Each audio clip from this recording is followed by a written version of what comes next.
नमस्कार दोस्तों और चलो क्या हालचाल है। स्वागत है अपने चैनल जिसका नाम है ज्ञानमेट एकेडमी। हम लोग क्लास 12th के फिजिक्स के अलग अलग पोर्शन को अच्छे से स्टडी कर रहे थे। यहाँ पे भी स्टडी करेंगे, पढ़ेंगे।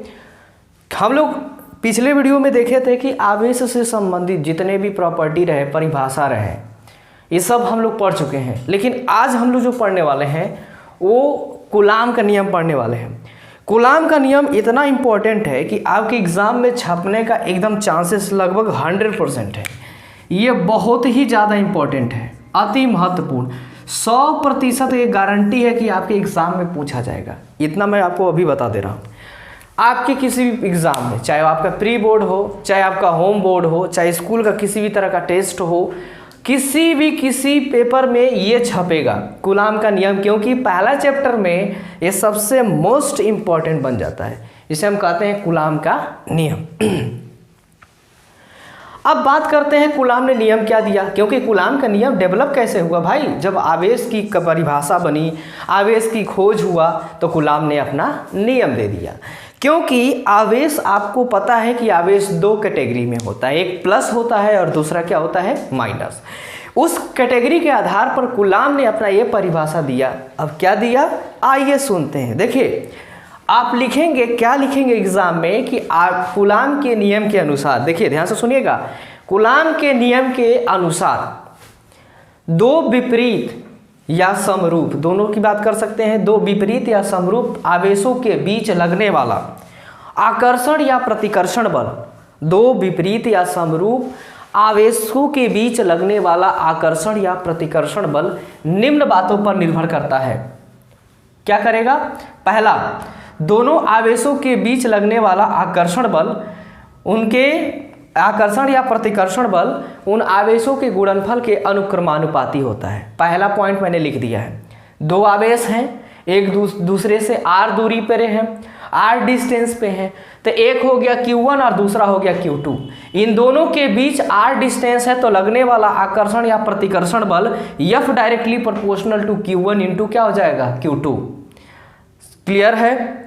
फिर दूसरा पॉइंट है कि दोनों आवेशों के बीच वैद्युत आकर्षण या प्रतिकर्षण, उनके बीच की दूरी के क्या होता है, अनुक्रमानुपाती होता है। मतलब दोनों आवेशों के बीच आकर्षण या प्रतिकर्षण, उनकी बीच की दूरी के क्या होता है, अनुक्रमानुपाती होता है। अर्थात F डायरेक्टली प्रोपोर्शनल टू 1 क्या हो जाएगा, r²। समीकरण 1 और 2 से अगर बात करें तो F डायरेक्टली प्रोपोर्शनल टू, अब देखिए समीकरण 1 आपने यहाँ बना के रखा है, समीकरण 2 यहाँ पे बना के रखा है।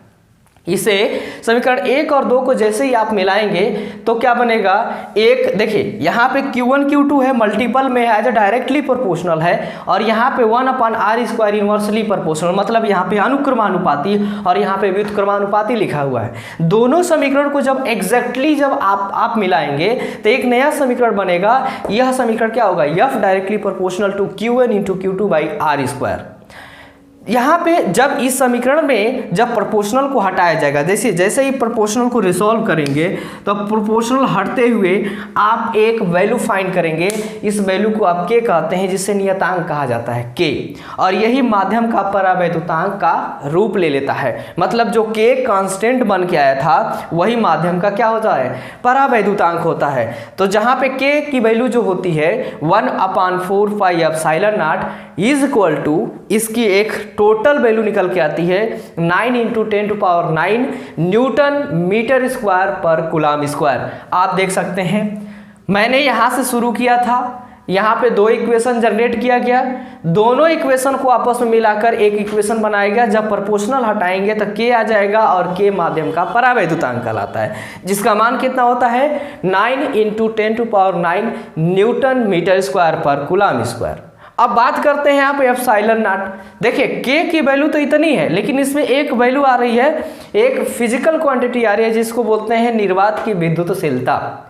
निर्वात की विद्युतशीलता के बारे में, उसके डायमेंशन, उसकी वैल्यू, उसके यूनिट्स के बारे में हम लोग क्या करेंगे, इसके बाद वाले वीडियो में पढ़ेंगे। लेकिन यहाँ पे मैं बता देना चाह रहा हूँ कि जो ε0 है उसे निर्वात की क्या कहेंगे, विद्युतशीलता कहेंगे।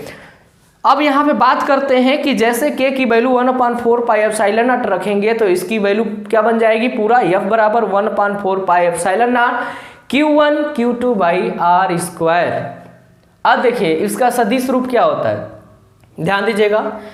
एफ वेक्टर बराबर, देखिए सदिश रूप लिख रहे हैं न्यूटन के कूलाम के नियम के अनुसार।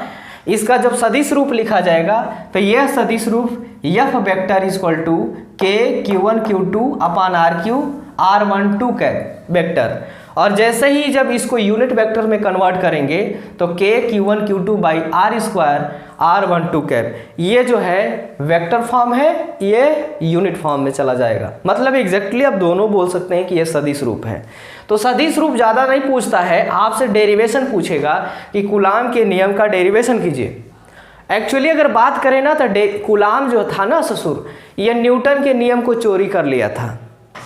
न्यूटन का नियम था ना कि दो मास, मतलब कि दो प्लेनेट या दो ऐसे स्टेशनरी मास वाले ऑब्जेक्ट, अब इंग्लिश में बोल रहा हूँ तो छोड़िए मैं हिंदी में बता दे रहा हूँ, दो ऐसे द्रव्यमान वाले पिंड अगर एक दूसरे से r दूरी पर रखे गए हैं तो उनके बीच लगने वाला गुरुत्वाकर्षण बल क्या करेगा, निम्न बातों पर निर्भर करेगा। क्योंकि वहाँ पे न्यूटन ने गुरुत्वाकर्षण का नियम दिया था।